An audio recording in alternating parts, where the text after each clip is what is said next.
Accompanied with a deafening bang, the audible sound of Han Feng's gun discharging rang throughout the entire stairwell. And for a brief moment, the shockwave from the muzzle blast was quite noticeable, and so was the recoil when the bullet was discharged. The entire area immediately became eerie quiet, as the only sound followed shortly after was a bat being dropped by a frightened homeowner. But as the scene pans to the crowd, their faces showed similar expressions, and it was the look of undisguised fear.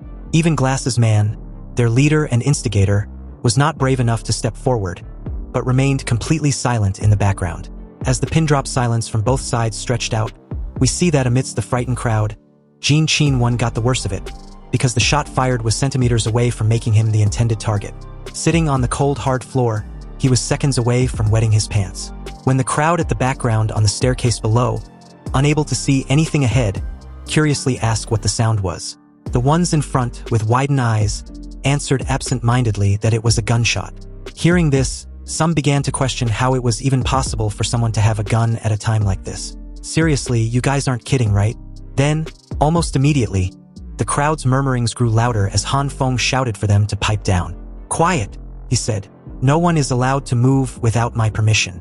At this moment, Han Feng had descended the stairs and was currently right next to Li Zi with a flashlight in one hand and the gun in the other, his gaze full of hostility. And the homeowners, seeing this, slowly backed away a couple steps and pleaded for Han Feng not to shoot.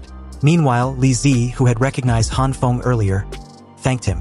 Of course, Li Zi, being the one responsible for getting Han Feng a gun, was not surprised. Han Feng assured Li Zi that there was no need to thank him. After all, he was simply repaying him for his help till now. As the frightened homeowners were left speechless, Glasses Man just quietly observed the scene. His calm and calculated demeanor hinted that he was plotting something. And amidst the staggering crowd behind him was Hyona. She was once again surprised by Han Feng's resourcefulness, and was also wondering when and how the hell did Han Feng got a gun. Han Feng even had left his apartment, which was rare nowadays. Without taking his eyes off the homeowners, Han Feng took out his key and said, "Brother Li, this is the key to my apartment. Take it and let's move back up slowly." Hearing this, Li Zi nodded slightly. He took the key in surprise and said nothing. However, the homeowners, who were currently torn, whispered to Glasses Man for his orders. They were contemplating on whether to attack Han Feng when he least noticed or do nothing. But before Glasses Man could get a word out, another warning shot rang out, startling and frightening them even more. "I told you all not to move." Han Feng spoke with a stern look. Then, he ordered them to drop their weapons and get down on the ground. Without any hesitation, the crowd immediately obliged. They quickly got on their knees and dropped their weapons on the floor. "Brother Li, let's go. Whoever dares to move, I won't hesitate to shoot." Han Feng kept his gun aimed at the homeowners as he and Li Zi slowly climbed the stairs backwards. And as soon as they put a significant distance between themselves and the homeowners, they suddenly bolted for the 18th floor. Staring up the stairwell, the crowd didn't follow, but they could clearly hear the rushed footsteps above. Glasses Man got up and calmly asked the crowd if any of them knew of Han Feng. Hearing this, Hyona, desperate to join the committee, immediately got to her feet and mentioned Han Feng's name. She continued, saying that she was certain Han Feng was taking Li Zi to his apartment upstairs, and that was where they were heading earlier. Suddenly, Glasses Man's lackey grabbed hold of Hyona's jacket and loudly shouted in anger, demanding why Hyona didn't tell them earlier that Han Feng had a gun. Hyona simply replied that she truly didn't know until now. She was clearly alarmed with Jin Qinwen's hostile attitude towards her for something he wasn't responsible for, and before things could escalate, Glasses Man intervened, telling Jin Qinwen to forget it. He believes Miss Li won't lie to them. Hearing this, Jin Qinwen was a bit surprised but did what he was told anyway. Then, he loudly tells everyone to think about the scene they just witnessed. Han Feng even has such important weapons, so how could he be without supplies? Also, Han Feng might be the one who drove up the prices of stuffs earlier. The crowd foolishly got riled up upon hearing what Glasses Man said. Seeing the angry mob, Glasses Man had a gut feeling that Han Feng was most likely the same person Uncle Lu mentioned a while ago. The more he thought about it, the more he became certain of it. But at this moment, Jin Qinwen standing next to him asked with some concern, "Brother Jiang, are we still going according to the original plan? What if he shoots at us?" A confident smile suddenly crept on Glasses Man's lips. From what he observed, killing them was not Han Feng's goal. If Han Feng dared to kill someone, he would have done it just now. Even though the threat was certain, he wanted to avoid killing anyone if necessary. And about Han Feng's apartment, Glasses man just don't believe they could stay in the room forever. They had time and number on their side, so all they needed was to be smart about their actions.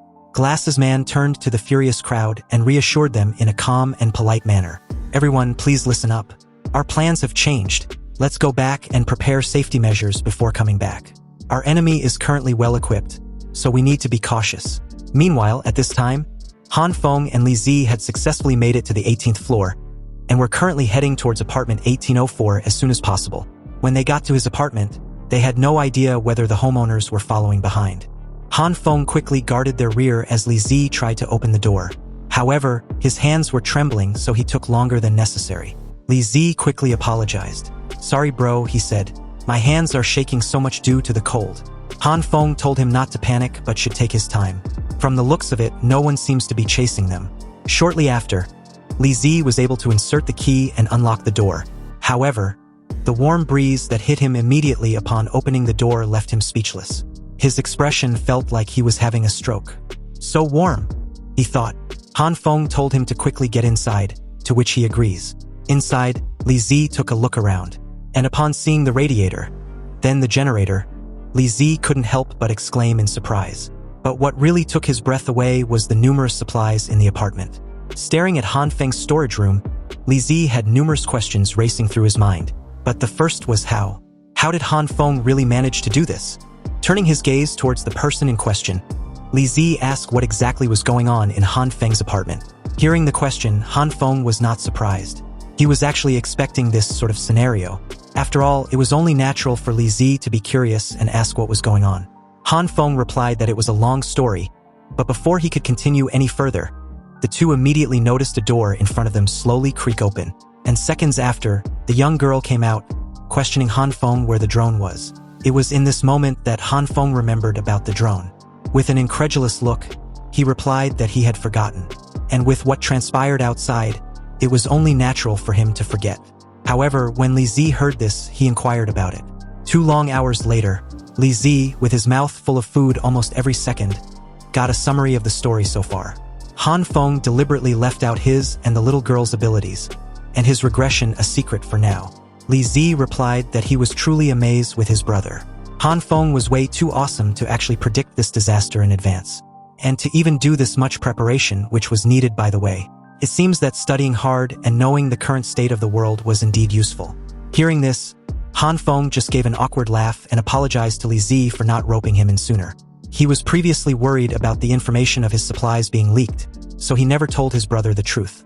Hearing this, Li Zi put down his chopsticks on the table, got up, and surprised Han Feng by formally thanking him. Li Zi bowed and sincerely said that if it weren't for Han Feng, he would have definitely starved to death by now.